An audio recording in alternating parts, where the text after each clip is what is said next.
ఈరోజు నేను చేస్తున్న రెసిపీ గురించి చాలా మందికి ఐడియా ఉండే ఉంటది. స్పెషల్లీ ఏదైనా ఫంక్షన్స్ ఉన్నప్పుడు మాత్రం పెద్ద పెద్ద డబ్బాలలో ఏసి పెట్టుకుంటారు. అందరూ చేసుకుంటారో చేసుకోరో నాకు తెలీదు గానీ, మా మమ్మీ అయితే 2 డబ్బాలలో ఖచ్చితంగా చేసి పెట్టి ఉంచుతది. స్పెషల్లీ వాళ్ళ తమ్ముడికి ఇవి అంటే చాలా ఇష్టమని చెప్పేసి ఇంకా మంచిగా చేస్తదన్నట్టు. ఐయామ్ టెల్లింగ్ యూ సత్తి మా అమ్మ ఒకవేళ నువ్వు ఇది టేస్ట్ చేస్తే మాత్రం సేమ్ మీ మమ్మీ లాగానే చేసినావు కదరా అని అంటావు. అప్పుడు నాకున్న వీటికొక స్టోరీ ఉంది. అయితే మా మమ్మీ ఇవి చేసుడు కంప్లీట్ చేసిన తర్వాత, "మమ్మీ చేసినావా?" అంటే, "ఆ! చేసినా పోయి తినుపో" అన్నది. అన్న తర్వాత నేనేం చేసినా ఆగామాగంలో పోయి ఆయనతో గంజిలో చేయి పెట్టిన.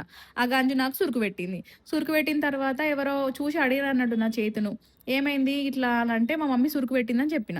సురుకు పెట్టిందని చెప్పిన తర్వాత ఆమె ఊకుంటదా? ఆమె పోయి మా మమ్మీకి చెప్పింది. "ఏంది పిల్లకి ఇట్లా మీ బిడ్డకు సురుకు పెట్టినవట" అని అంటే, మా మమ్మొచ్చి నన్ను పొట్టు పొట్టు కొట్టింది. అవును కదా! మా మమ్మీయే ఏసిస్తే నాకు ఆ సురుకు పడకపోవు కదా! మా మమ్మీ వల్లే సురుకు పడ్డది కాబట్టి సురుకు పెట్టిందని నేను చెప్పిన. కానీ నేను సురుకు పెట్టినవా అని చెప్పినా అని చెప్పేసి నన్నింక పొట్టు పొట్టు కొట్టింది. అటుకులు ఈవినింగ్ టైమ్‌లో స్నాక్స్ లాగా భలే టేస్టీగా ఉంటాయి గదా! కొంతమందయితే చాయలోనే ఈ పోపుకేసిన అటుకులు గూడా యేసుకొని తింటారు. నాకంత నచ్చదు గానీ, ఈ అటుకులకును మీకేమన్నా స్టోరీ ఉందా? ఒకవేళ ఉంటే కొంచెం కామెంట్ సెక్షన్‌లో కామెంట్ జేయండి.